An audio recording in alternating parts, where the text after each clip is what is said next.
भारतीय पर्वों में दीपावली सबसे प्रमुख पर्व माना जाता है। यह पर्व युगों युगों से मनाया जा रहा है। दीपावली पर्व को लेकर इसका पौराणिक महत्व हमें दिवाली की कथाओं में मिलता है। सतयुग की कथा।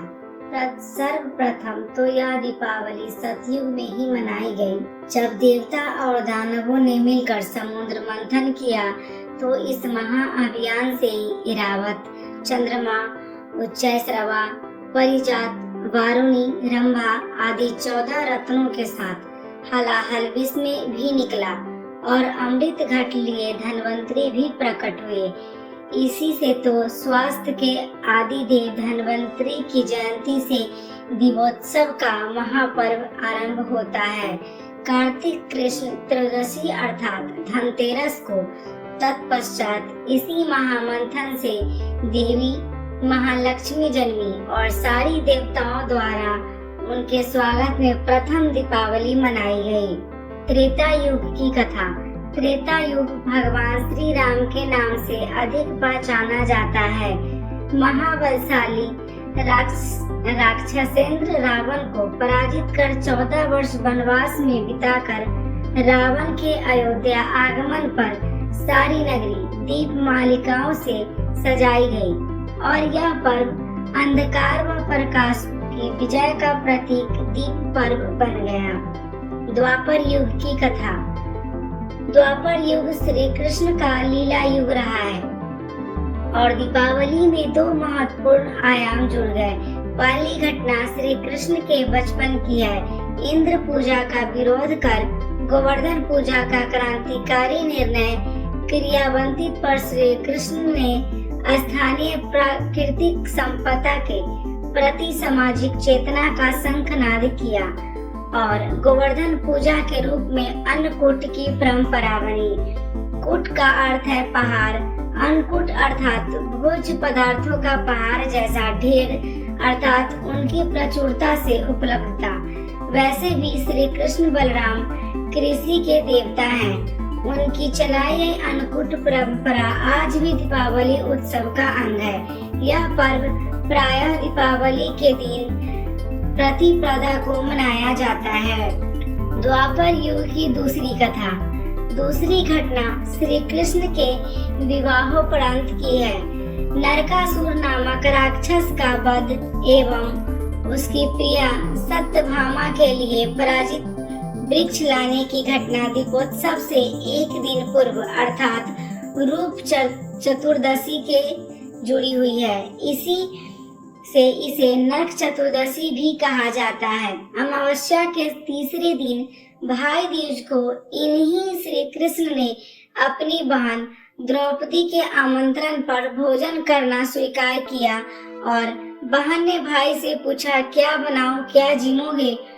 तो जानते हो, कृष्ण ने मुस्कुराकर कहा, बहन कल ही अन्नकूट ने ढेरों पकवान खा खा कर पेट भारी हो चला है, इसलिए आज तो मैं खाऊंगा केवल खिचड़ी। हाँ, क्यों ना हो, सारे संसार के स्वामी ने यही तो संदेश दिया था कि तृप्ति भोजन से नहीं भावों से होती है, प्रेम पकवान से नहीं अधिक महत्वपूर्ण है। कलयुग की कथा। वर्तमान कलयुग दीपावली को स्वामी राम तीर्थ और स्वामी दयानंद के निर्वाण के साथ भी जोड़ता है। भारतीय ज्ञान और मनीषा के अमर दीपों के रूप में स्मरण कर इनके पूर्व त्रिशलानंदन महावीर ने भी इसी पर्व को चुना था अपनी आत्म ज्योति के परम ज्योति से महामिलन के लिए, जिनकी दिव्य आभा आज भी संसार को अलौकिक किए हैं। अद्भुत प्रतिमान के रूप में दीपावली का पौराणिक तत्व है। दीपोत्सव का वर्णन प्राचीन ग्रंथों में मिलता है। दीपावली से जुड़े कई ऐसे तथ्य हैं जो इतिहास के पन्नों में अपना स्थान बना चुके हैं। अतः इस पर्व का अपना ऐतिहासिक महत्व भी है। धर्म के दृष्टि से दीपावली के त्योहार का ऐतिहासिक महत्व है। भगवान कृष्ण ने 3 पग में तीनों लोगों को नाप कर तथा राजा बलि की दानशीलता से प्रभावित होकर पाताल लोक दिया था तथा आश्वासन दिया था कि उनकी याद में भूलोकवासी प्रत्येक वर्ष दीपावली मनाएंगे। त्रेता युग में भगवान राम जब रावण को हराकर अयोध्या लौटे तब उनके आगमन पर दीप जलाकर उनके स्वागत में खुशियां मनाई गई। भगवान कृष्ण ने नरकासुर का वध कार्तिक चतुर्दशी को किया था, जो कि दीपावली के एक दिन पहले की तिथि थी। इसी खुशी में अगले दिन अमावस्या को गोकुलवासियों ने दीप जलाकर खुशियां मनाई थी। जैन धर्म में 24वें तीर्थकर महावीर स्वामी ने भी दीपावली के दिन ही बिहार के पावापुरी में अपना शरीर त्याग दिया।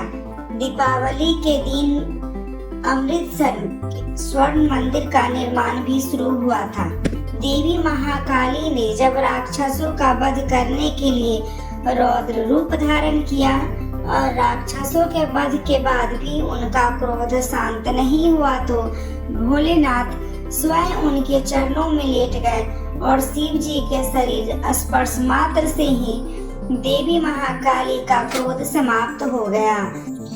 अतः इसी की याद में उनके शांत रूप लक्ष्मी की पूजा की शुरुआत हुई। इसीलिए दीपावली की रात महाकाली के रौद्र रूप काली की पूजा का विधान है। तो दोस्तों, आपको यह जानकारी कैसी लगी हमें कमेंट करके बताइएगा। जानकारी अच्छी लगी हो तो लाइक, कमेंट और शेयर और चैनल को सब्सक्राइब कीजिएगा।